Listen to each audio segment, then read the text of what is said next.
আমাদের সমাজে এমন কিছু মানুষ থাকে, তারা মনে করে পুঁথিগত বিদ্যা হলেই মানে কিছু সার্টিফিকেট থাকলেই তারা একদম শিক্ষিত। কিন্তু তারা এটা ভাবে না যে পুঁথিগত শিক্ষা আর পরহস্তে ধন, নয় বিদ্যা নয় ধন হলে প্রয়োজন। এই কথাটা তারা একদমই ভুলে যায়।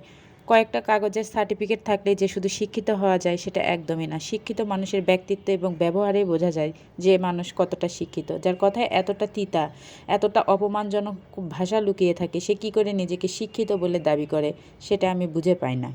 আমাদের সমাজে এমন কিছু শিক্ষিত মূর্খদের জন্যই সমাজটা এগোতে পারছে না। আমি তাই বলে যে আমার ভিডিও কেন্দ্রিক কোনো কথা বলবো না, একদমই নয়। এটা আমার পারিবারিক দিক থেকে আমি একটা কথা বলছি। আমার অনেক খারাপ লাগছে দেখে আমি এই কথাটা বলছি, যে কিছু লোক নিজেকে এমনভাবে শিক্ষিত দাবি করে, তারা মনে করে যে তারা যেটা করছে, যেটা বলছে সেটাই সত্য, সেটাই সঠিক। কিন্তু এর পিছনে যে কতগুলো মানুষের ব্যথা কষ্ট লুকিয়ে থাকে, তার কথাতে সে কতটা আঘাত পায়, কষ্ট পায়, সেটা একদমই ভোলে না। তার পারিবারিক শিক্ষার অভাব বলে এটা আমি মনে করি। যার কথাতে এত বিষ, সে কী করে নিজেকে শিক্ষিত দাবি করে? আর তার কাছে যখনই আপনি কোনো কথা বলতে যাবেন, সে বলবে আমি তোমাকে অনেক বেশি ভালোবাসি, ভালোবাসার দাবিতে কথাগুলো বলেছি। আমার একটা প্রশ্ন, যে মানুষকে এতটা ভালোবাসতে পারে সে মানুষকে কী করে এত ছোট এবং নিচুভাবে কথা বলতে পারে? ভালোবাসা থাকলে কখনো সে নিচু এবং সে মানুষকে ছোট করে কখনোই কথা বলতে পারবে না। ভালোবাসা তো ভালোবাসা, ভালোবাসায় কেন এত নিচুতা, এত অসম্মান দিয়ে কথা বলবে? একটা কথা মনে রাখবেন, সবাইকে বলছি, সবার উদ্দেশ্যে বলছি, থুতু যখন উপর দিকে ফেলে মারেন তখন সেই থুতুটা কিন্তু নিজের গায়ে এসেই লাগে।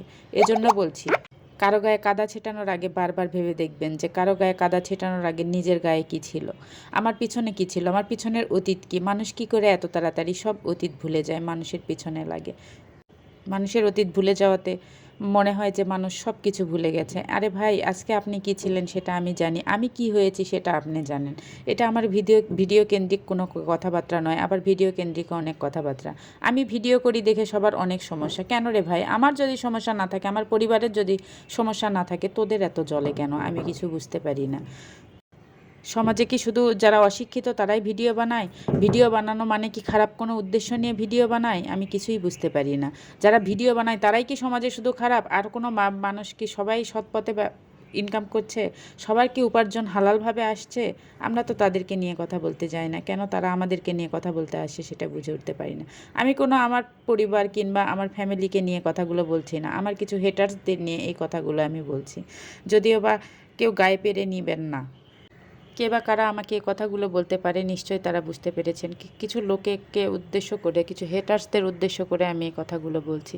প্লিজ সবাই নেগেটিভ মাইন্ডে নেবেন না। আর আমার আত্মীয় স্বজনকে বলছি, প্লিজ আপনারাও কেউ নেগেটিভ মাইন্ডে নেবেন না। আমি কাউকে উদ্দেশ্য করে বলছি না।